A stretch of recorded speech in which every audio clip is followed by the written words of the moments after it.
अंग्रेजी सीखने के लिए ना जाने कितने कोर्स किए, ट्यूशन भी ली और जितने भी मेथड से सारे अप्लाई करके देखा, लेकिन हमेशा ना सुई वहीं आकर अटक जाती है। और कुछ चीज़ों के साथ ये हमारा जद्दोजहद ख़त्म ही नहीं होता। इंग्लिश एक ऐसी लैंग्वेज है जिसके पीछे काफ़ी लोग या हम लोग भागते ही रहते हैं और ये आगे आगे भागती रहती है। हालांकि इतनी मुश्किल बात नहीं है। जैसे लोग बोलना शुरू करते हैं, हमारे पसीने छूटने लगते हैं। हमें पता होता है कि क्या सेंटेंस बोलना है, लेकिन हम फंबल मार जाते हैं, हम बोल ही नहीं पाते हैं। अजीबोगरीब सी एक डर है हमारे अंदर अंग्रेजी को लेकर। तो मैं आपको कहूँगा, नो वरी, आज आपको इस वीडियो में बहुत से हेल्प मिलने वाली है। शायद आपका जद्दोजहद ख़त्म हो जाए। हाय हेलो नमस्कार दोस्तों, आप सभी का स्वागत है इंग्लिश विद कलीम चैनल पर और आपके साथ है कलीम। आज हम इस भाषा को सीखने को लेकर बात करेंगे, लेकिन उससे पहले आपको बता दूँ, ये जो भाषा है इंग्लिश, ये third most spoken language of the world है। इसके साथ साथ ये ग्लोबल लैंग्वेज भी है। तो ऐसे में अगर आपको भी अंग्रेज़ी भाषा सीखना ज़रूरी लगता है, लेकिन सही गाइडलाइन और प्रॉपर नॉलेज की कमी से आप इस भाषा को नहीं सीख पाते हैं, तो आपको ये ट्रिक्स बहुत हेल्प करने वाला है। तो चलिए शुरू करते हैं इस जर्नी को। और सबसे पहला ट्रिक की बात करते हैं, जो कहती है कि इंग्लिश सीखने का रीज़न ढूंढिए कि आपको इंग्लिश क्यों सीखनी है। दोस्तों को दिखाने के लिए सीखनी है या पर्सनालिटी इम्प्रूव करनी है इसलिए सीखनी है। बहुत सारे ऐसे कंटेंट है जो आपको पढ़ना है, सुनना है। आप सुनना चाहते हैं लेकिन सुन नहीं पाते क्योंकि इंग्लिश नहीं आती है, समझ नहीं आती है। तो चलिए पहले आप डिसाइड करिए, क्योंकि कोई भी टास्क पूरा करने से पहले उसका रीज़न क्लियर नहीं होता है तो वो टास्क इतना इफ़ेक्टिव कंप्लीट नहीं हो पाता है। इसीलिए बेहतर यही होगा कि आप सबसे पहले इंग्लिश सीखने का रीज़न जानें। खुद से पूछिए कि आप इंग्लिश क्यों सीखना चाहते हैं। नई भाषा सीखना पसंद करते हैं, या इंग्लिश लैंग्वेज आपके करियर को नई दिशा या ऊंचाई देगा? क्या आप अपनी पर्सनालिटी को इन्हेंस करने के लिए इंग्लिश भाषा सीखना चाहते हैं, कि कोई और रीज़न है इंग्लिश सीखने का? इंग्लिश स्पीकिंग इन्फीरियर फील कर रहे हैं, या बचपन से कुछ ऐसा हुआ आप आगे ही नहीं बढ़ पा रहे हैं? भाषा ने आपको, इंग्लिश लैंग्वेज ने आपको रोक रखा है। तो प्लीज़ उस रीज़न को आइडेंटिफाई कीजिए। और एक और चीज़ आप कर सकते हैं, आप कमेंट बॉक्स में लिखकर हमें बता सकते हैं कि आप इंग्लिश लैंग्वेज क्यों सीखना चाहते हैं। याद रखिए कि जो रीज़न आप फाइनल करें वो एकदम क्लियर होना चाहिए, स्पष्ट होना चाहिए, तभी आपको इस इंग्लिश लर्निंग मिशन में मोटिवेट रख पाएगा और लर्निंग में प्रॉब्लम आने पर भी अपसेट होने नहीं देगा और ना ही क्विट करने देगा। और तभी आप इंग्लिश लर्निंग मिशन को आसानी से पूरा कर पाएंगे।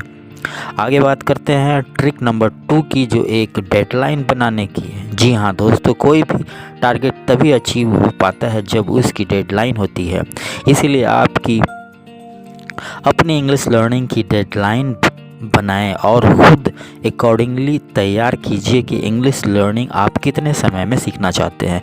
इस दौरान आपको ये भी ध्यान रखना होगा कि किसी भी भाषा को क्विक ड्यूरेशन में पूरी तरह से सीखा नहीं जा सकता, क्योंकि टाइम पे उस भाषा में चेंजेस होते रहते हैं। उसके प्रति आप अवेयर रहकर अपने आप को अपडेट रखते हैं।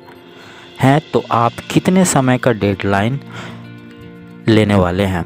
आपने कुछ सोचा या कोई आइडिया लगाया? 3 महीनों का टारगेट, अच्छा 6 महीनों का टारगेट, 1 साल, जो भी है उस टारगेट को डिसाइड करिए जिसमें आप लोगों से बात कर सके, किसी भी टॉपिक पर अच्छे से बोल सके।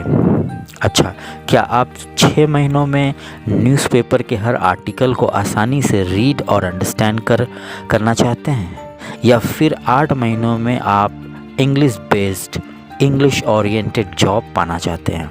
मिशन आपका है तो टारगेट भी आपका ही होगा, लेकिन डेडलाइन को ज़रूर रखिए ताकि इस बार आपका मिशन अधूरा ना रह जाए।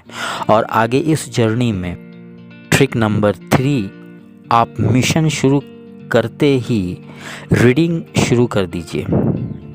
जी हाँ दोस्तों, इंग्लिश लर्निंग इस मिशन में रीडिंग करना पड़ेगा। आपको रीडिंग करना होगा और रीडिंग को एक हैबिट बनाना होगा।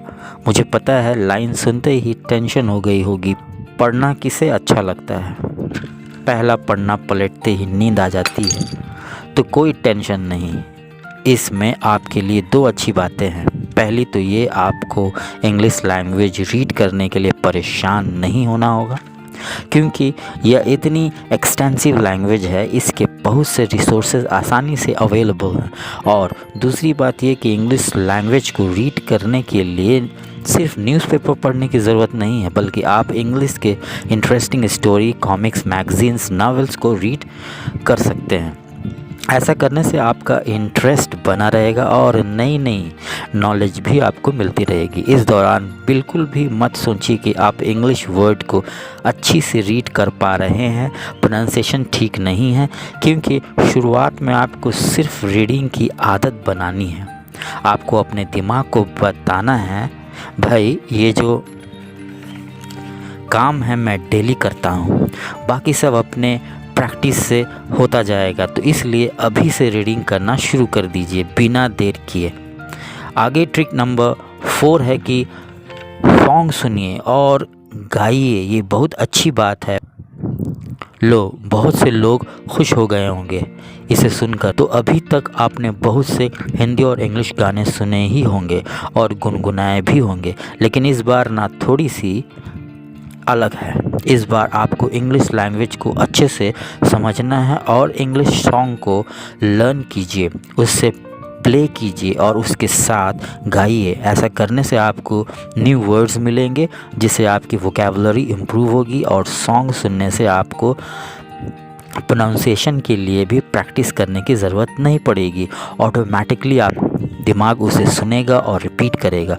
और आगे ट्रिक नंबर 5 है, इंग्लिश चैनल देखिए। इंग्लिश चैनल देखना आपके लिए चैलेंजिंग नहीं होगा, क्योंकि ये इंटरेस्टिंग भी तो होगा। इंग्लिश चैनल देखते समय आप इस लैंग्वेज को सुन सकेंगे और आप जो एक्शन हो रहा है उसे भी आपके दिमाग में रिकॉर्ड होता रहेगा, कर पाएंगे। अगर कुछ कहा जा रहा है at the same time actor या एक्ट्रेस जो भी काम है वह किया जा रहा है, आप देख भी रहे हैं, सुन भी रहे हैं और समझ भी रहे हैं, तो तीनों काम एक साथ हो रहा है और ये बहुत ही यूज़फुल है। इसके अलावा आप वही इंग्लिश चैनल देखिए जिसमें सब टाइटल आते हों, ताकि आप उनको रीड कर सकें और नए शब्दों को सीख सकें।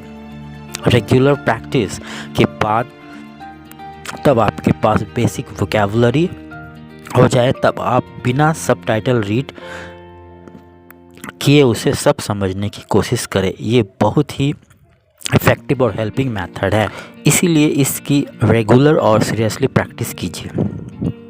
आगे ट्रिक नंबर 6, बच्चों की कहानी पोएम से शुरू कीजिए। इसमें शर्माने जैसी कोई बात नहीं है। It sounds little funny but in fact सारे बच्चे ने वहीं से तो शुरुआत की है। हमारे लिए इंग्लिश जो है एक बेबी है, तो हम वहाँ से भी शुरुआत कर सकते हैं। बच्चों की कहानी बहुत इंटरेस्टिंग होती है, आई एम श्योर आपको बहुत अच्छी लगेगी। इसी के साथ आगे बढ़ते हैं, जो है ट्रिक नंबर 7। इंग्लिश सीखने के लिए स्पीकिंग के साथ साथ ग्रामर पर भी ध्यान देना ज़रूरी है। इसलिए आपको ग्रामर के बेसिक लेसन को तैयार करना होगा। इसलिए आप ग्रामर की डीप में जाने की कोशिश बिल्कुल भी ना करें। ऐसा करके आप कंफ्यूज्ड हो सकते हैं, आप क्विट करने के बारे में भी सोच सकते हैं। आप इजी लेसन से शुरुआत कर सकते हैं, जैसे कि पार्ट्स ऑफ स्पीच जो इंग्लिश ग्रामर में मोस्ट इम्पॉर्टेंट पार्ट होते हैं। स्टेप बाय स्टेप पढ़ने से आसानी से समझ में आने लगते हैं और कोई 2-3 दिन का टास्क नहीं है कि फटाफट पढ़ा और हो गया, ये तो आता है, ये तो आता है, फिनिश हो गया। नहीं, आराम से, आज मूड नहीं है बाद में पहले, लेकिन आपको छोड़ना बिल्कुल भी नहीं है। याद रखिए, slow and steady wins the race. लगातार चलते रहिए।